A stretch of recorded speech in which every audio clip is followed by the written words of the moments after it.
everybody, and welcome to another episode of the Aftershow. I'm Nikki Novak, your host, and today we're going to be talking about the epic Black Panther, Wakanda Forever, an amazing film, answering some of the questions that the film left behind and talking about the future of Black Panther and a bit about Marvel. And for this episode, we needed somebody who is the authority, the expert, who's written a book about all of this. Karama Horne, how are you? First of all, let me just introduce you. You are a podcaster, you are a writer, you are a host. Like I said, you wrote a book called Black Panther, Protectors of Wakanda. You also are the host of Pop Paranormal, the horror podcast on Travel Channel. You are very busy, so thank you for joining us. Thank you, Nikki. I'm so excited to be here. And yeah, I don't know about an authority, but I'm going to do my best. Yeah, there's so many lovely things about this movie, and I can't wait to talk about it.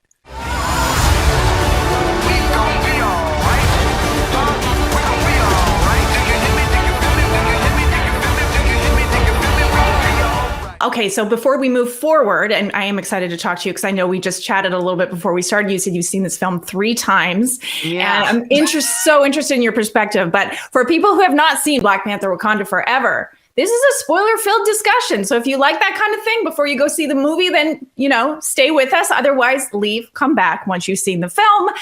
Let's dive into it. The tomato meter score on this film, it's certified fresh at 84% on the tomato meter. The audience score, 95%. And the critics' consensus is a poignant tribute that satisfyingly moves the franchise forward. Black Panther, Wakanda Forever marks an ambitious and emotionally rewarding triumph for the MCU. Talk about a triumph. $180 million at the box office this week, and the highest ever for November. Over $300 million worldwide. So my overall question before we dive into the details, Karama, how did you feel watching this film for the first time? The filmmakers had their work cut out for them, obviously, with the passing of Chadwick Boseman. Ryan Coogler saying he almost quit Hollywood. Didn't know if he could move forward. He had already written the story for Black Panther 2 and then had to rewrite the script. And how do you feel overall? Do you feel he succeeded in his mission? I do. I mean, here's the thing. He had such an incredible task in front of him. And I mean, principal photography had started before Chadwick passed. Like, it's just to have to do a course correct that big and then do a course correct in the middle of a pandemic, in the middle of, like, I know it's 2022, but folks, remember 2020? Like, there was a lot going on. And what he was able to achieve, I think he did an incredible job. I've told people I've looked at this movie 3 ways: as a critic, as a Marvel fan, and as well, like, culturally as a Black woman. And all 3 of us love this film. But there is, when you think about it, even the critiques that I have, it's like, what could he have done? What do you do? And also, it's the last movie of Phase 5. So there are certain notes he had to hit because of the Marvel Cinematic Universe. So I think he did a phenomenal job. I agree 100%. I agree with the audience score. I think, 95, 96, 97, 98, 99, I would have been happy with. I thought that this was incredible. I know I don't like to compare and, to other Marvel films or even Black Panther, but I think the beauty of what they did is they didn't give a lot away in the trailer. Like, I really had no idea where they were going with the story, where they were going with the film, how they would pay tribute to Chadwick and weave it into the story, and how much we would pay tribute versus moving the story forward, while being respectful. And it was just, I love going into a movie not knowing a lot. And I love that they did that and they allowed us to be surprised. And then the new worlds that they created, the underwater sequences, the Talocan and that whole world. I mean, it was just spectacular. And, that first scene on the ship when, they ambushed, that reminded me, and I said this in my tweet, that it made me feel like when I watched Avatar for the first time and you were seeing things on screen that seemed ahead of their time in terms of technology. Like, I don't know how Ryan Coogler pulled this off in terms of something so stunning, paying tribute, moving the story forward, creating something entertaining, creating something respectful, but also enlightening and lifting, and made everybody feel like one and that we were all coming together. It was such a celebration in a sense. I thought it was wonderful. So we both absolutely loved it. We'll try to find things that we didn't love about it as we're talking, as we put our critics' hats on. If you can choose favorite moments in the film and highlights for you. Oh gosh, that's so difficult. Of course, the Chadwick opening, and I'm saying Chadwick I'm using Chadwick and T'Challa interchangeably when I say that, because if you weren't crying at the funeral, I was bawling at the silent opening, like the first time we've ever seen the Marvel opening that is just completely silent with just images of Chadwick. I was done. I'm like, I don't know how I'm going to make it to the rest of this movie. But it let you know we've gotten the elephant out of the room, but this is what we're going to be dealing with. And then when you see 1 year later and you're looking at Shuri, and then I realized, I'm like, this movie is about grief. Shuri's 5 stages of grief that we watch her go through. That was a huge highlight for me, just watching her arc. I thought Letitia Wright did an incredible job. Tenoch Huerta, Namor, my God. Like, I think some of the highlights for me, besides seeing Talocan like represented, which was gorgeous in and of itself, was just how they subtly also explained who he was without using that many words or that many words in English. For instance, he said when you see him being born, and he talks about his mother, and he realized that he would age very slowly. It's very clear all of a sudden that, when you see her as an old woman and she's telling him, I would like to be buried on land, and he goes to land and it looks like he's a child. I'm like, oh my God, him and Yoda are the same age. He's 50, but he's like, he looks like he's 10. Oh my God. It's like, so I just thought it was like absolutely incredible the way they showed that.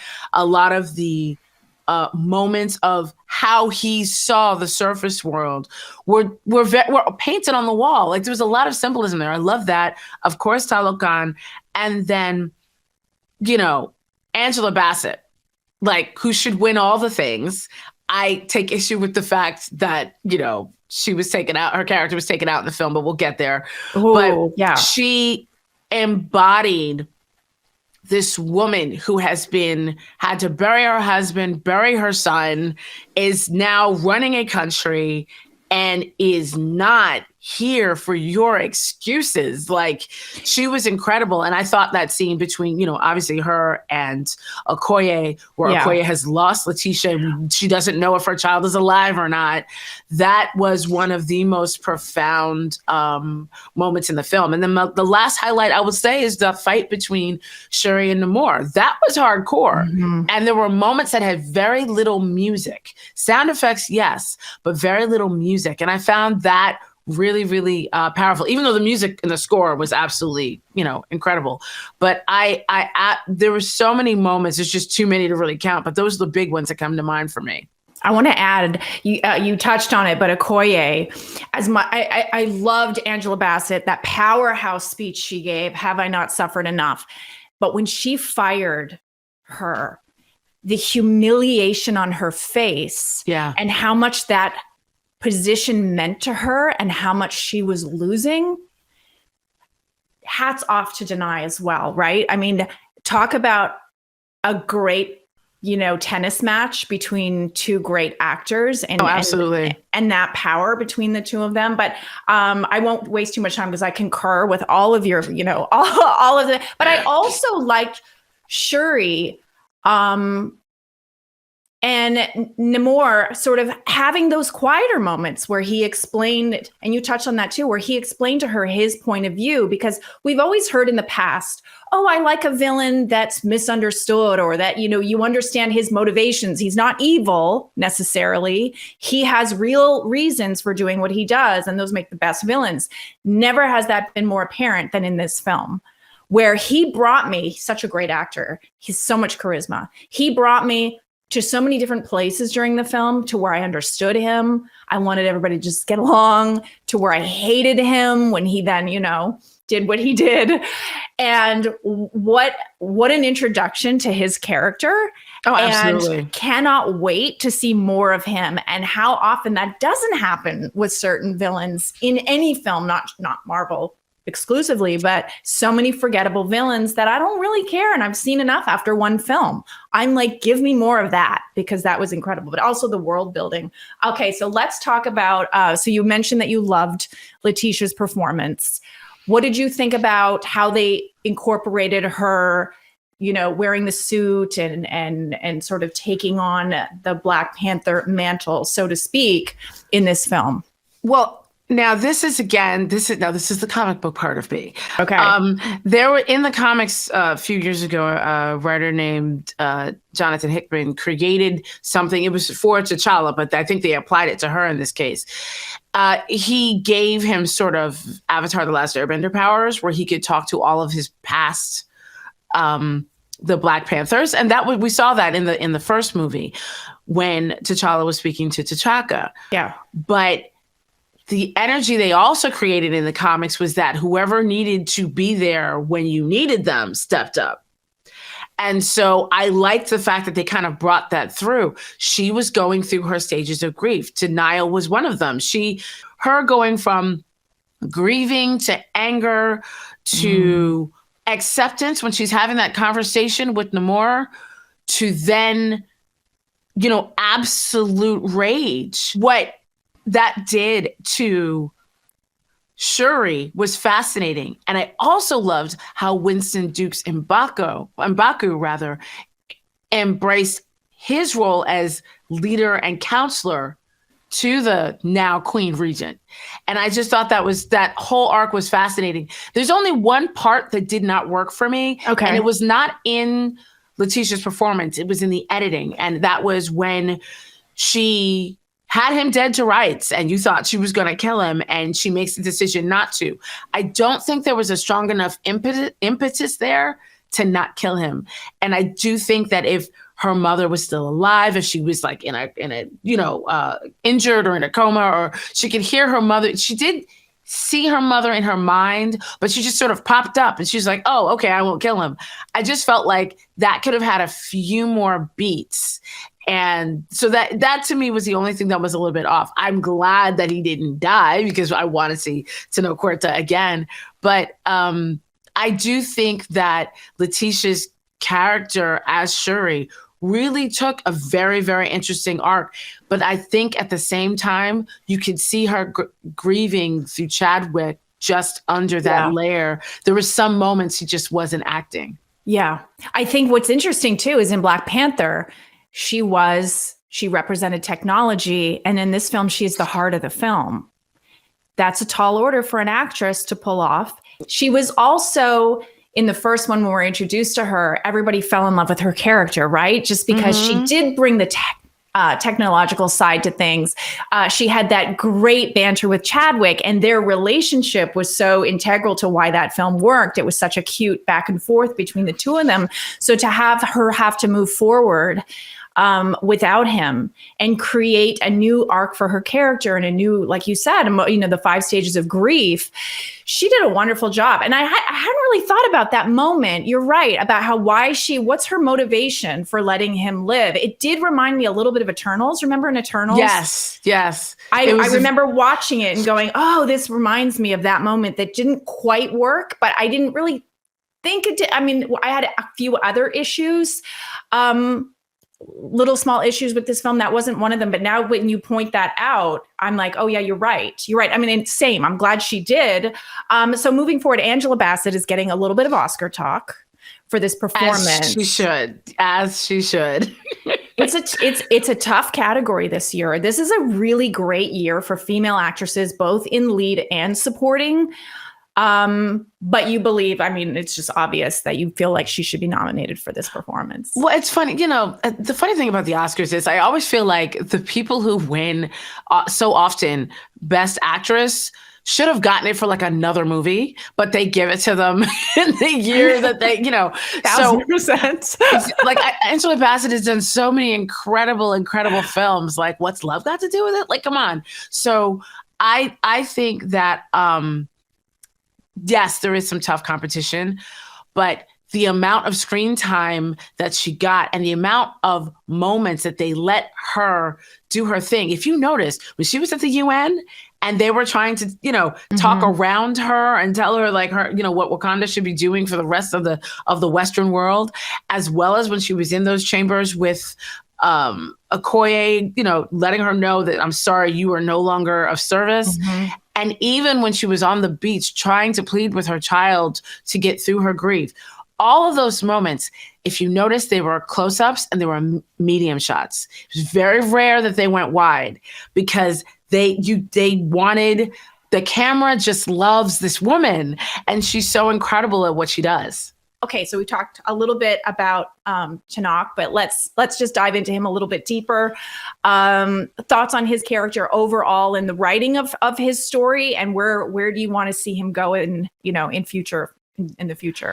I thought he was written beautifully. I also I love the fact that he was introduced in silence and in darkness. Like that was the Moor that was whipping that helicopter around by its, and you didn't see him. You didn't see him. And the thing I loved also about the Talokan and Talokani, that when they started singing that siren song and people started jumping off the boat, I was like, oh my God, they're using lore from the sea and giving it to indigenous people. Like every single thing that you've ever heard now, sirens, mermaids, everything. I'm like, that's out the window. It's all from the Talokan. It's all them.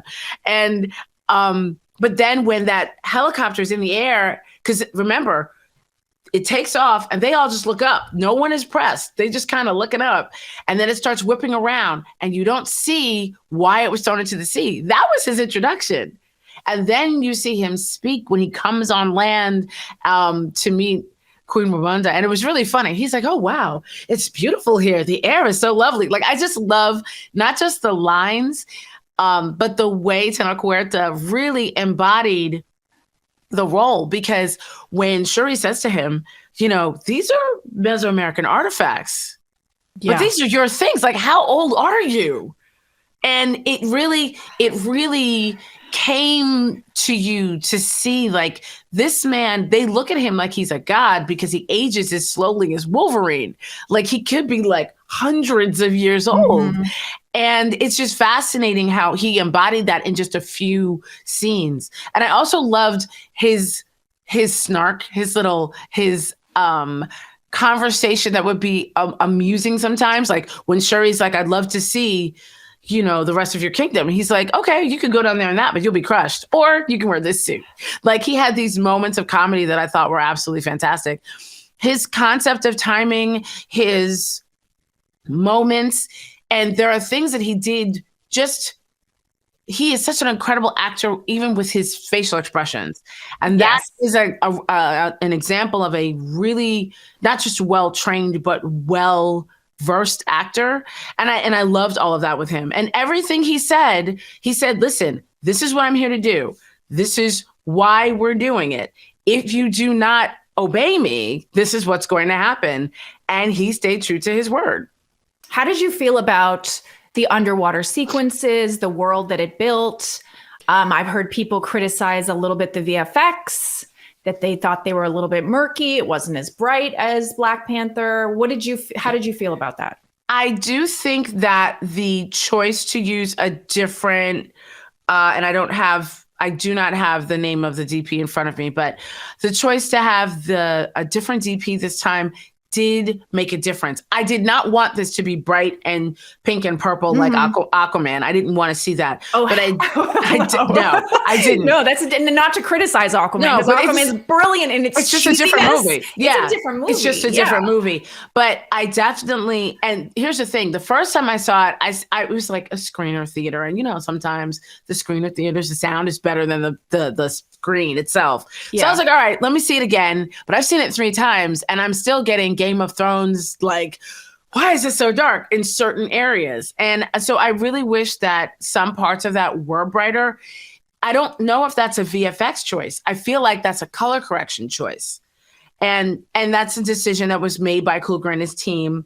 And I think, I have an editing background, and I definitely can tell you that sometimes the screens that are being edited on and that people are seeing things on are the best quality in the world. But the scenes that are delivered, when you see a movie, it's never going to look as good as it did on that screen that the director was looking at. So I definitely agree. I loved the concept of Talokan. I loved how beautiful it was. And I love the fact that he had vibranium to bring his people a sun, that he had charged vibranium in the ocean. I love that.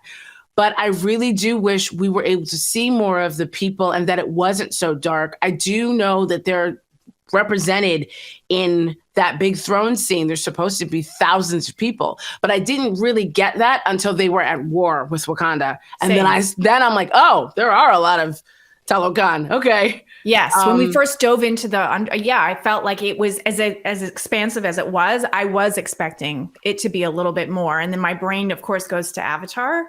And what are we going to see? How is it going to be different? And I couldn't help but sort of compare. And I think maybe that's why a little bit it made me aware of the VFX only in the underwater sequences, because I've seen a preview of Avatar in 3D, and I know the timing of them coming out around the same time kind of made me think of it. But the Talokan people in general, such a beautiful culture. And this is, again, you think about how Ryan started this film and having to deal with the grief, and then to create these new fighting styles, new worlds, new cultures, the way he introduced them. That's why this film is so brilliant. And let's get a little bit into award season talk, because of all of the potential nominations, in my opinion, the one that should be nominated is Ryan Coogler for director. Oh, absolutely. That is the one above everything else that I would hope for. Absolutely. I think that Ryan Coogler as a director, co-writer, all of that, I absolutely think he should win. I also think that Hannah Beachler, who won last time for production design, she should win. Definitely costume design. Yeah, Ruth E. Carter again. Please give her flowers again, because those plumes, those feathers, oh my God. Even the new suits, even those tiny, tiny details, like Okoye, who is general of the Dora Milaje, she has a gold band around her neck, and her bracers are gold. When she's stripped of that, those gold bands go to Io. So she is now, and it's a visual thing, they never say it, she is now the head of the Dora. And then, of course, I'm because I wrote a book about them, full disclosure, I'm a little partial to the Dora Milaje, but I definitely think that that's where a lot of the costume design stuff, when the Midnight Angels came in, that stuff was absolutely stunning. So I really, really think that costume design should win, production design should win, but I'm in complete agreement with you. At minimum, Ryan Coogler should win for best direction and possibly best co-writing. What about best picture? Should it be nominated? I do think it should be. I do think it will be. I don't know if it'll win, because personally, I think the first movie should have won, but superhero movies, it's so hard for them at the Oscars. It really is. I do think that there is still a bias against fantasy and comic book films, that they are not high art. They are just, part of a big advertising machine. And I'm not saying that latter part isn't correct, but it doesn't mean that they can't be executed beautifully. I would love for it to win Best Picture. I hope it gets nominated. Not sure if it'll happen, just because I'm jaded. Jaded by the Academy. It's interesting because this is the first year. There's been a couple, obviously Black Panther was nominated and a couple superhero films have been nominated in the past couple of years. But I feel like because of Top Gun Maverick, because of the Batman, because of this film, you also have Elvis that some people are saying, and that's a blockbuster film as well, that you're going to have for the first time a lot of what people consider not high art films being nominated this year. And this could potentially be the year that one of these films does break through and win. And I think in terms of popularity, people tuning in, I think there's a wave. I think the last few years, it was a lot of independent films, smaller films, more high art films. And now people, it's like the pendulum always swings. Now I feel like it's going to swing back to, I would love to have that Titanic moment from 1999, I think it was, where you had the highest ratings of all time, because you had audiences that cared about the result and cared about the films that were nominated. And that's not a reason to be nominated. These films should be nominated I think they were the best films of the year, quite frankly. And from what I've seen almost every award season film now so far. So, okay. And so just to wrap up the award season talk, cinematography and VFX, do you think they deserve nominations and hair and makeup? Hair and makeup, definitely. Yeah. Cinematography, it was good, but I still feel, and I understand why this movie was very cool and much physically darker in color than the first movie. The first movie was very warm. Remember the fight scenes with with Killmonger and T'Challa, right. That water that was very warm, very orange. This was very cool, very blue, and very dark. It's a matter of preference. I'm not sure if I would give it best cinematography.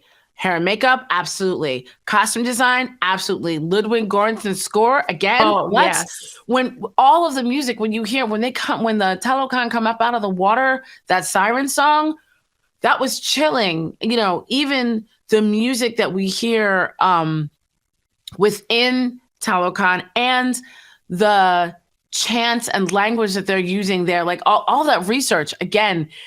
And then, of course, he brought back Baba Mal for the funeral march and a lot of the music that we heard within Wakanda. I thought it was absolutely fantastic. Even when they went to Haiti and Cape Verde, he found pieces of not just indigenous, but local music and instruments to use. So I just think Ludwig Göransson's score should absolutely win. So this is the time that I'm going to ask you to put, of the three of you that watch this film, the critic hat on, and to talk about any negatives that you found in the film or anything that you thought maybe wasn't in line with what you were hoping for.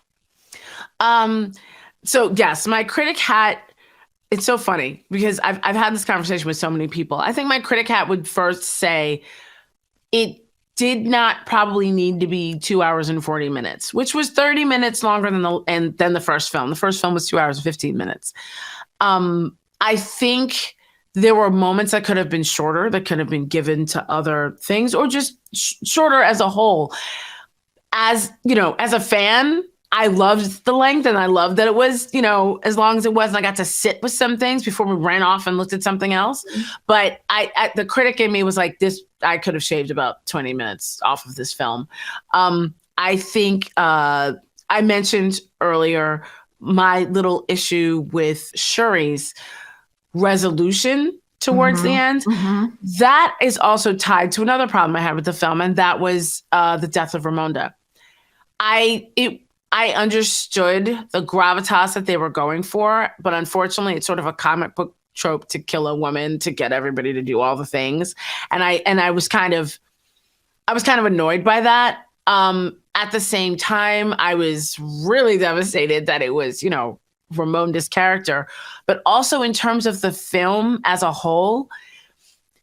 And there's precedence for this in the comics. Ramonda could have been in a coma. Like she should have obviously had same scene, same, saving of Riri, but put her in a coma, let her spend the rest of the, movie trying to recover, trying to regain consciousness. And then you have a reason for Shuri to change her mind, because all of a sudden she hears her mother's voice, now awake through her Komoyo beads, telling her, Shuri, this is not We don't want to do this. You do not want to kill someone. This is not what you want to do. And at the same time, somebody has mentioned to me, but she probably would have wanted to take out, no more for, taking her child. But I felt like that would have been a really great moment. It would have been a fabulous moment to see her in Haiti with her grandson later. I mean, they are in scenes together earlier, but we don't know it's, her grandson at the time. Yeah. But I just felt that there were so many missed opportunities for the third and fourth acts of this film because she was not there.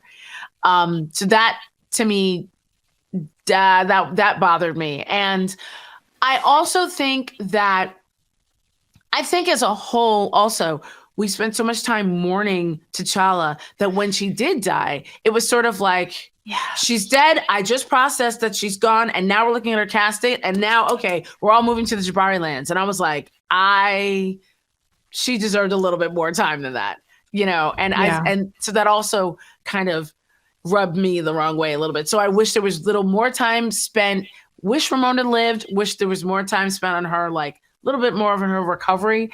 And then also, yes, a little bit more time spent in Talokan with the people. But I know that's really hard to coordinate, 300 people underwater holding their breath. So, hats off to the people who were able to pull it off and give us what we got. But I think those are my biggest criticisms of the film. Everything else, and again, I've seen it 3 times. Everything else, I'm okay with. I really am. Yeah, I keep agreeing with you, but I thought it was a touch too long as well. I did sort of think afterwards there was a few places I saw that they could have shaved a little bit. Maybe, like you said, 2 hours, 15 minutes. But Ramonda, I agree. And the reason why it bothered me is because we are mourning T'Challa, but we are also mourning Chadwick. And there was a reason why that had to be in the story. Obviously, the actor passed away. So then to choose to kill another character, in my opinion, took away a little bit from paying homage to Chadwick, because that's a story point that you chose to kill her. You didn't have to. You had to with T'Challa. Exactly. And so I felt like it took like the film should be a tribute to his death within the character and the actor. And I feel like that took away a little bit from it. And I want to see more of her. I mean, you don't let her, she has these great scenes, and then I want to see where her character would have gone moving forward. Yeah, that was a choice that I just really didn't agree with, and still doesn't quite sit right with me. If we're not going to get another Black Panther until, 2028 or something, it's possible that she just said, you know what, I do not want to be, beholden to that. At the same time, we find out at the end of the movie that she did know her grandchild. So there's room to have a story. I mean, look what they did with Black Widow. There's room for a story in between of, grandmother, spending time with her grandchild, T'Challa. And there's room for flashbacks, and there's room for conversations and other scenes. So it might not be the last that we see of her, but I was kind of sad about that. I want to go into talking about some of the surprises of the film, and it kind of, I'm tying it into my biggest issue with the film, and that was the Killmonger scene. I did not think, I was so excited because you first see him from the back and the camera pans around, and for a second I was like, who is this going to be? I didn't realize it was going to be him. It was a great reveal, but then the air was let out of the tires. He is such a dynamic actor, and it was such a wishy-washy scene, in my opinion. They didn't give him a chance to shine. And you go from going, oh, it's Killmonger, to going, oh, that was it? That was his cameo? I feel like he had to be disappointed with it. Did you have an issue with it? Tell me I'm wrong, but No. Yeah. I don't think, well, here's the thing. Was it too short? Yes. But I do think when we see the uncut scenes or the scenes that were left on the cutting room floor, we're going to see a longer monologue out of him. And it doesn't surprise me. I mean, first of all, I did like the way they brought him back. I just wish we saw more of him. I did like the way that his energy had to be what she needed to come back and cross that threshold of, I need to take charge. I need to do what I need to do, because that was not an energy that she was used to. exercising. She was always, kid sister in the lab. And Shuri had to do a lot of growing. I liked the fact that when she came back, she brought part of him with her. Yes, that part was cool. Yes, that part was cool. I just wish the scene or their back and forth was longer. I wish she came back and didn't get in the mantle right away. This is what I mean by like some of the length. Like I would have taken some of the time from some other scenes that I felt were not necessary and put them back into a conversation with her, or her having dreams and having to see him again and him going like, you still doubting me? And like a battle within her mind with him. So I do agree that I wish there was more Killmonger, more Michael B. Jordan. You're never going to see me ask for less Michael B. Jordan. Same. Ever. Yeah, but that's the thing. Like when you hear people talking about the film, you would have expected it would have been like a big Twitter thing, like, oh, Killmonger was back, Michael B. Jordan, the big reveal, and no one's talking about it because I think it was a little bit anticlimactic, unfortunately. And I think maybe part of it was the way it was also shot. I definitely felt like that entire scene was done post. Like we've all heard about, Letitia Wright being injured on set and like having the shooting stopping for a while and then having to start again. I definitely felt like this is one of the scenes that were shot very late in the schedule because it did look and feel so different than the rest of the film. Yeah, like he was working on 20 other projects and said, I'll give you a day. Exactly. Like he was on Creed. Exactly. Like before I cut my hair for Creed, let's shoot this. Yeah. He was actually at home when he shot it. Exactly. Walking around his living room. Yes. Yeah, yes. He completely was. Oh, okay. Let's talk about the big reveal, Prince T'Challa. I mean, what a moment. That, when I tell you I bawled. Well, one of the reasons why I also bawled was that my boyfriend's Haitian. I've got friends and family who are Haitian. So I was like, the king is Haitian. Like, that's the first thing that went through my head. And if anybody's looking at what Haiti's been going through, like if you pay attention to the news, this is so beautiful for children and for, and so, but I also love the fact that with all of the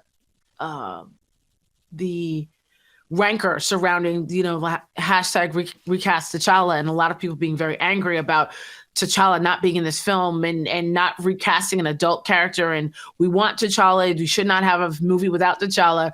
It's like they heard us, but they weren't going to say anything, because there have been rumors about a child being in this film for like 2 years. So I don't think he's a recent addition. I think he was scripted in from jump. I also, like I mentioned earlier, it was so lovely seeing the movie again and noticing that he is who's in the school that welcomes his grandmother when she comes to visit. And he's the one that speaks to her. And he's like, oh, you want to see the teacher, right? And so like he knows her. It's like their little secret. And I just thought that was so beautiful. I also thought they cast the actor beautifully because if Chadwick had a child, he would look like this actor. It also leads into what I was saying earlier about the next phase of the MCU. We're going into the young Avengers. We're going into the young version. And if anybody's curious, there were alternate universes in the comics where T'Challa had a child. And there was a child named Missouri that was an Avenger. So it would make perfect sense to me if in 2 or 3 years, this 7-year-old, they age him up. We jump forward in time and we now have a teenage T'Challa that is coming to the States and avenging with Ms. Marvel and everybody else. I would find that fascinating. But at the same time, it also sets up multiple things, which have also happened in the comics. There have been a time that there has been someone on the throne as king or queen, and that the person within the Black Panther suit was not king or queen. They were simply the protector of Wakanda as Black Panther. And even in the comics, T'Challa's father dies when he's very young, and he does not take the mantle right away. There is a regent in his stead. His uncle is in power. So they're setting up a lot of things that I think are fascinating, because now we do have a world of Wakanda. We have someone who is the protector as Black Panther. We have someone that's going to be sitting on the throne. It looks like that's M'Baku. And now we have this future king. And the choice that he's not going to live in Wakanda, he's going to live in Haiti, he's going to live outside the country until it is time for him to take the throne, I find fascinating. Let's dive into, the direction and the focus of this movie. I think the MCU Phase 4 has been criticized. This is a more mature film in a sense than maybe some of the series and movies that we've seen in Phase 4. And then, of course, whenever you have that, you're going to have people that are going to criticize, right? So how do you respond to that? Phase 4, to me, and also I feel like somebody from Disney might have said this, but I don't quote me on that. But I do feel that Phase 4 is all about reflection. So it started with Black Widow and it ended with Wakanda Forever, 2 characters that died. Yes, the actor that played T'Challa passed away, but it just in terms of what we're looking at, where everything in Phase 4 has been a reflection of Endgame, of things that happened in the previous phase. And it's sort of lining us up for a new generation. Every single movie and story, I get the concept of people thinking that Phase 4 felt disjointed. A pandemic will do that. Civic unrest will do that. So I don't think that's, yes, it is a criticism. Yes, you can agree with it. But I also, again, look at what we were in and look at how we weren't going to be able to see movies in theaters and how a lot of stuff shifted to streaming. And so they also had their work cut out for them because the majority of what they were trying to create was supposed to all have hit the screens by now. And we should have already been tumbling into the next phase. And here we are in November of 2022, just hitting, Black Panther, which is now the end of the phase. That's a really good point. That now we're just, we would have moved forward already had it not been for the pandemic. And so I think sometimes people's lack of patience has to do with that. I mean, look, Phase 4, you didn't have any of the Avengers movies that kind of were the thread.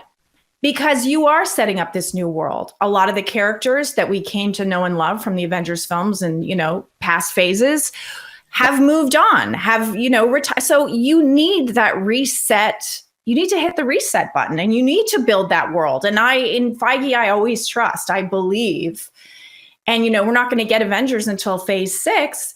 Like you said, this would have come sooner in the timeline had it not been for the pandemic. And people forget that, right? We always kind of want to call that a blip in a sense in terms of, but it does factor into what happens in film.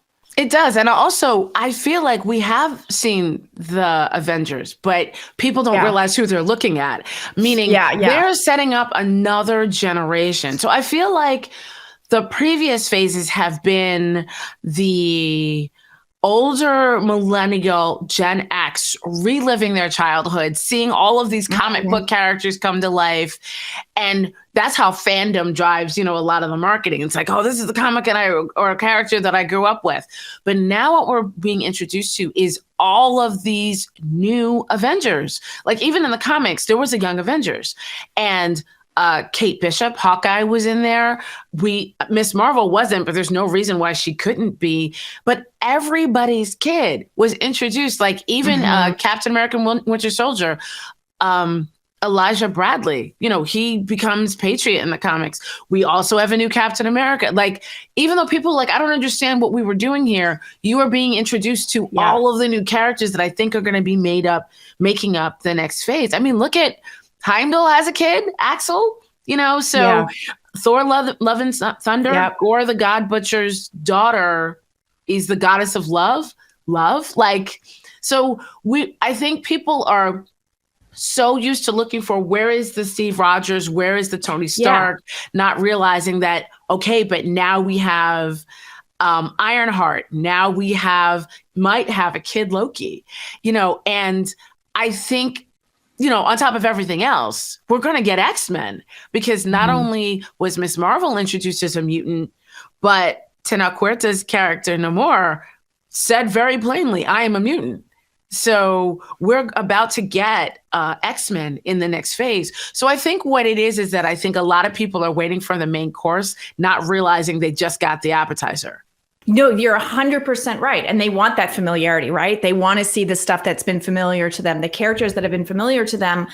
But if you're going to move forward into a new phase, you need that moment where you get to know these new characters. So I'm curious now, as you were talking, how you felt about Phase 4 films overall, like which ones you loved and did you appreciate, which ones you appreciated the most and which ones did you take issue with, if any? It's funny.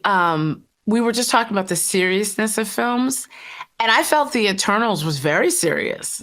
And it did not feel in line. That was the first movie to me that actually felt not quote unquote in line with the rest of the Marvel Cinematic Universe. And then I realized, okay, we're hitting notes here. We're hitting a type of a tone here. And then I include the Disney Plus shows in the MCU, you know, in my sort of purview, because they hopped in and out of it. Another very, you know, serious look at even Captain America, Winter Soldier. There were some heavy themes in there. You know, Moon Knight, his mother's abuse. Like, I was like, oh, we're going in. Yeah. You know, so I actually think that seriousness is one of the things that I liked, that thread that was throughout. I think my favorite show probably is still WandaVision, just because of the execution with all the different TV shows and not knowing that it was her mind and things like that. I think that and most of Captain America Winter Soldier were fun to me. Loki is also my favorite, but I'm a Doctor Who fan and it felt very Whovian. So that's the other reason why the geek in me really enjoyed it.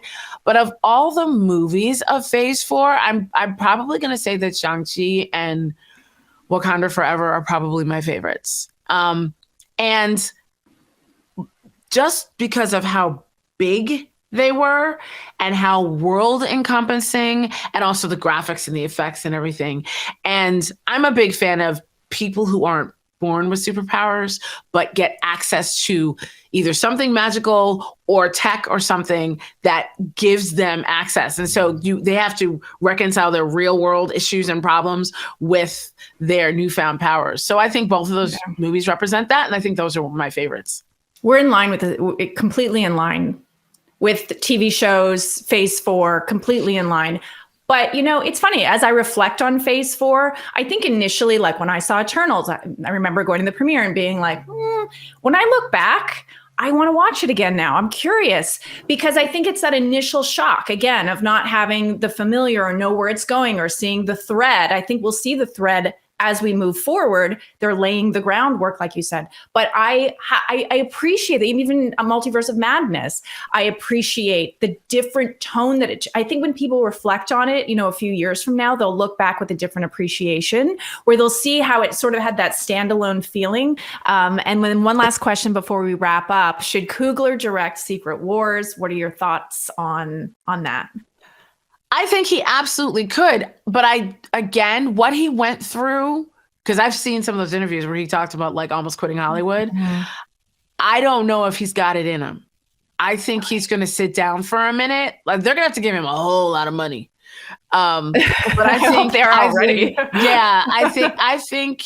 I think he's going to take a break. I would love it if he did it. I think it would be fantastic if he did it. But if he took a break and then came back and did a Young Avengers, I'd be here for that too. Yeah. And he has said, you know, in terms of Black Panther 3 and that, he is going to take a beat and he's going to sort of see how people respond. He's going to let it digest and he's going to, you know, they obviously have ideas. But in terms of being the most, you know, the Russos have said they're not touching it. In terms of who is the most competent, maybe not willing, but able, it has to be him. Yeah, I think it should be him. I don't think it should be Taika Waititi. I love him to death, but I don't want comedy on that one. I want and here's the other thing. We're going to get, now again, I would love it if there was a Dora Milaje story coming to Disney Plus. The only thing we can say is that there is a show coming to Disney Plus starring Denai Guerrera as Okoye. Will it be called Okoye? Will it be called World of Wakanda? We don't know. We don't have absolute corroboration on that yet. I want him involved in that. You know what I mean? And then maybe his, love for staying in the Marvel universe will, and if they treat him really well, then he'll give us a Secret Wars. But I would really love it if it's not the Russo brothers, I would love it if it was Ryan. And I just, it can't be Taika. No, I need him to take a seat, like several. Yeah, I don't think, I don't, but I don't see it. I don't see it. It's a certain style it's going to have a certain, somebody that has that world building and that ability to sort of juggle a lot of balls. And I haven't seen that yet from Taika. And I don't think, and what Chloe Zhao did with Eternals was lovely and lyrical, but I don't think that's what Secret Wars needs. This has been such an incredible episode. Your passion to this and your knowledge has just been marvelous. I see what you did there. I know so many people have done it, but it just came to my head. So thank you so much for giving us your time and wisdom. And if you can give yourself a plug and remind everybody where they can find you. Sure. I'm Karama, aka the Blurred Girl, TheBlerdGurl, all over the internet. I'm still on Twitter for the time being until it implodes. And then I'm also on TikTok and Instagram. Please check me out there. And I'm also the co-host of Pop Paranormal, the horror podcast that's all about horror movies. And yeah, if you get a chance and you really liked the movie, please pick up my book, Black Panther, Protectors of Wakanda, a history and training manual of the Dora Milaje. It's all about all those beautiful women that you saw in the movie and their weapons and their skills. And I was lucky enough, Marvel let me write their origin story. So I'm just so excited to be able to contribute to like canon in like a teeny tiny way. But yeah, if you can pick it up, I'd appreciate it. Well, congratulations on your book. Thank you again. It's been such a joy talking to you. And thank you all for joining us. And we will see you on the next episode of The Aftershow. Bye.